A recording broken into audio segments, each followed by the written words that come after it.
ನನಗೆ ವಯಸ್ಸಾಗಿದೆ, ನನ್ನ ಹೆಸರಿಗಿದೆ, ಅದು ಮಠದ ಆಸ್ತಿ, ಮಠಕ್ಕೆ ಬರ್ಕೊಡ್ಬೇಕಾಗಿದೆ, ದಯವಿಟ್ಟು ನಮ್ಮ ಮಕ್ಕಳು ಫಾರಿನ್ನಾಗೆ ಎಲ್ಲಿ ಇರ್ತಾರೆ, ನಾಳೆ ತೊಂದರೆ ಆಗಬಾರ್ದು, ಮಠಕ್ಕೆ ಮಾಡ್ರಿ, ವಾಪಸ್ ಮಾಡಿಸ್ಕೇಳ್ರಿ ಅಂತ 3 ವರ್ಷದಿಂದ ನನಗೆ ಕಾಡಿದಾಗ ಹೋದ ವರ್ಷ ತಾರೀಕು 15/4/2025 ಸ್ವಸತ್ತು ಜಮೀನಿನ ದಾನ ಪತ್ರವನ್ನು ಪ್ರಶ್ನಿಸಿ ಮಾಡಿಸ್ಕೊಟ್ಟಿದ್ದಾರೆ. ಆಪಾದನೆ ಮಾಡ್ಬೇಕಾದ್ರೆ ಪ್ರತ್ಯಕ್ಷ ನೋಡಿದ್ರು ಪ್ರಮಾಣ ಸಹಿತ ನೋಡ್ಬೇಕಂತ ಹೇಳ್ತೇವೆ ನಾವು. ಇವತ್ತು ಸಮಾಜ ದೊಡ್ಡದು, ಆದ್ರೆ ಯಾರಿಗೆ ಬೇಕಾದ್ರೆ ಅವ್ರು ದೊಡ್ಡರಾಗೋಸ್ಕರ ಏನ್ ಬೇಕಾದ್ರೂ ಮಾತಾಡ್ತಾರೆ, ಅದು ಸರಿಯಲ್ಲ ಅಂತ ಒಂದು ಮಾತು ಹೇಳಕ್ಕೆ ಇಚ್ಛೆ ಪಡ್ತಾ ಇದ್ದಾನೆ. ಆಮೇಲೆ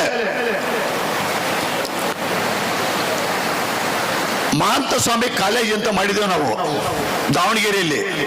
ಅದನ್ನ ಹೇಳ್ತಾರೆ ಸಭೆಯಲ್ಲಿ, ಮಹಾಂತ ಕಾಲೇಜ್ನ ಆ ಟ್ರಸ್ಟಿಗಳು ಸ್ವಂತಕ್ಕೆ ಮಾಡ್ಕೊಂಡಾರ ಅಂತ ಹೇಳ್ತಾರೆ. ಈ ಒಂದು ಟ್ರಸ್ಟ್ ಮಹಾಂತ ಸ್ವಾಮಿ ಕಾಲೇಜ್ ಟ್ರಸ್ಟ್, ಹರ ಎಜುಕೇಶನ್ ಟ್ರಸ್ಟ್, ಕೇವಲ ನಾವುಗಳು ಸಮಾಜದ ವ್ಯಾಪಾರಸ್ಥರು, ಸಮಾಜದ ಮುಖಂಡರುಗಳು, ನಾವು ಬಂಧುಗಳು ಕುತ್ಕೊಂಡು ಒಂದು ಮೀಟಿಂಗ್ ಕರೆದು, ಆ ಮೀಟಿಂಗ್ ನಲ್ಲಿ 16 ಜನ ಬಂದಿದ್ರು. 16 ಜನ ಸೇರಿ ಕಾಲೇಜ್ ಒಂದು ಮಾಡ್ಬೇಕು ಅಂತಂದ್ವಿ. ಏನ್ ಮಾಡ್ಬೇಕು ಅಂದ್ರು, ಡೊನೇಷನ್ ಕೊಡ್ಬೇಕು ಅಂತಂದ್ವಿ. ಎಷ್ಟು ಡೊನೇಷನ್ ಅಂತಂದ್ವಿ, 11 ಲಕ್ಷ ರೂಪಾಯಿ ಡೊನೇಷನ್ ಕೊಡ್ಬೇಕು ಆ ಒಂದು ಸ್ಥಾಪನೆಗೆ. ಎಲ್ಲರೂ 11 ಲಕ್ಷ ಕೊಟ್ರು. ಹೆಸರು ಏನ್ ಇಡಬೇಕು ಅಂತ ಒಂದು ಯೋಚನೆ ಮಾಡಿದ್ವಿ. ಏನ್ ಇಡಬೇಕು ಅಂತ ಯೋಚನೆ ಮಾಡಿದಾಗ ನಮ್ಮ ಸಮಾಜದ ಎಲ್ಲ ಬಾಂಧವರು, ಬೇರೆ ಯಾರು ಇಲ್ಲ, ನಮ್ಮ ಡಾಕ್ಟರ್ ಮಹಾಂತ ಸ್ವಾಮಿಗಳು, ಅವರ ಸ್ಮರಣೆಗೋಸ್ಕರ ಅವ್ರ ಹೆಸರು ಇಡ್ರಿ ಅಂತ ಹೇಳಿದ್ರು. ಡಾಕ್ಟರ್ ಮಹಾಂತ ಸ್ವಾಮಿ ಪದವಿ ಪೂರ್ವ ಕಾಲೇಜನ್ನು ದಾವಣಗೆರೆಯಲ್ಲಿ ಅದ್ಭುತವಾಗಿ ಒಂದು ಅತ್ಯುತ್ತಮ ಒಂದು ಕಾಲೇಜನ್ನು ಮಾಡಿದ್ದೀವಿ. ಅದಕ್ಕೆ 11 ಲಕ್ಷ ರೂಪಾಯಿ 2 ಕೋಟಿ ರೂಪಾಯಿ ಟ್ರಸ್ಟ್ಗಳು ಹಾಕಿದ್ದೀವಿ.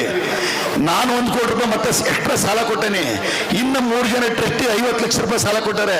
ನಮ್ಮ ಹರ ಸೊಸೈಟಿಯಲ್ಲಿ 60 ಲಕ್ಷ ರೂಪಾಯಿ ಸಾಲ ತಗೊಂಡು ಒಂದು ಸೇವಾ ಮನೋಭಾವದಿಂದ ಇವತ್ತು ಅವರು ಟ್ರಸ್ಟ್ ಆಸ್ತಿನ, ಮಹಾನ್ ಸ್ವಾಮಿಗಳು ಟ್ರಸ್ಟ್ ಆಸ್ತಿನ ಸ್ವಂತಕ್ಕೆ ಮಾಡ್ಕೊಂಡಾರ. ಅದು ಇವತ್ತಿಗೂ ಸ್ವಂತ ಅಲ್ಲ, 30 ವರ್ಷ ಲೀಸ್ ತಗೊಂಡು ನಾವು ನಡೆಸ್ತಾ ಇದ್ದೇವೆ. ಇವತ್ತು ಕಾಲೇಜ್ ಮಾಡಿದ್ದೇವೆ. ಯಾಕೆ ಮಾಡಿದ್ದೇವೆ? ಜನರು ಕೇಳ್ತಾರೆ, ಪಂಚಮಸಾಲಿ ಸಮಾಜ ಇಷ್ಟು ಗಟ್ಟಿ ಸಮಾಜ ಏನು ಮಾಡಿಲ್ಲ ಅಂತ. ಇವತ್ತು ಟ್ರಸ್ಟ್ ನಲ್ಲಿ ರೊಕ್ಕ ಇಲ್ಲ, ಟ್ರಸ್ಟ್ ನಲ್ಲಿ ಖರ್ಚಿಗಿಲ್ಲ, ಆದ್ರೆ ನಾವುಗಳು ಒಂದು ಸಮಾಜದ ಸ್ವಾಮಿಗಳು ಗೌರವ ಸಲುವಾಗಿ ಈ ಒಂದು ಕಾಲೇಜ್ ಮಾಡಿದೀವಿ ಅಂತ ಹೇಳ್ತಾ ಇನ್ನೊಂದು ವಿಚಾರ ಹೇಳಿದ್ರು. ಸಿದ್ಧಲಿಂಗ ಸ್ವಾಮೀಜಿ ಅವ್ರದ್ದು ಕೋರ್ಟ್ನಲ್ಲಿದೆ ಅಂತ ಹೇಳಿದ್ರು. ಸಿದ್ಧಲಿಂಗ ಸ್ವಾಮೀಜಿ ಅವ್ರದ್ದು ಯಾವುದು ಕೋರ್ಟ್ನಲ್ಲಿ ಇದ್ರು ದಾಖಲೆ ಕೊಡ್ರಿ. ಸಿದ್ಧಲಿಂಗ ಸ್ವಾಮಿಜಿಯವರು ನಮ್ಮವರ ಆತ್ಮವಿಶ್ವಾಸ ಇದೆ, ಈಗಲೂ ಮಾತಾಡ್ತೇವೆ. ಅವರು ಬೇಕಾದಷ್ಟು ಹೇಳ್ಯಾರ, ಅನ್ನರೇ ದೊಡ್ಡ ಪೀಠಕ್ಕೆ ಮಾಡಿದ್ರಿ, ನಾನು ಬಹಳ ಸೇವೆ ಮಾಡಿದ್ದೆ, ಆದ್ರೆ ದುರಾದೃಷ್ಟವಶಾತ್ ನನ್ನ ಸ್ನೇಹಿತರಿಂದ ನಾನು ದಾರಿ ತಪ್ಪಿದೆ. ಆದ್ರೆ ಸಮಾಜ ಯಾವಾಗಲೂ ಉದ್ಧಾರ ಆಗಲಿ, ಬೆಳೀಲಿ. ಇವತ್ತು ಅವರು ಬರ್ಬೇಕಾಗಿತ್ತು, ಬರ್ತವೆ ಅಂತ ಹೇಳಿದ್ರು. ಆದ್ರೆ ಇವತ್ತು ಮಧ್ಯಾಹ್ನ 3 ಗಂಟೆವರೆಗೂ ಕಾರ್ಯಕ್ರಮ ಇದೆ. 3 ಗಂಟೆಗೆ ಬಿಟ್ಟರೆ ಇಲ್ಲಿ 10 ಗಂಟೆಗೆ ಬರ್ತಾರೆ. ಬ್ಯಾಡ ಬುದ್ಧಿ, ಬರೋದು ಬೇಡ, ನೀವು ಬರಂಗಿದ್ರೆ 2 ಗಂಟೆ ಬರಂಗಿದ್ರೆ ಬರ್ರಿ ಅಂತ ಅವ್ರ ತಕ್ಕ ನಿನ್ನೆ ದಿವಸ ಮಾತಾಡಿದ್ವಿ. ಇನ್ನೊಬ್ರು ನಮ್ಮರೇ ಆದ ಈಗ ನಿಡ್ಸೋಸಿ ಮಠಕ್ಕೆ ಜಗದ್ಗುರು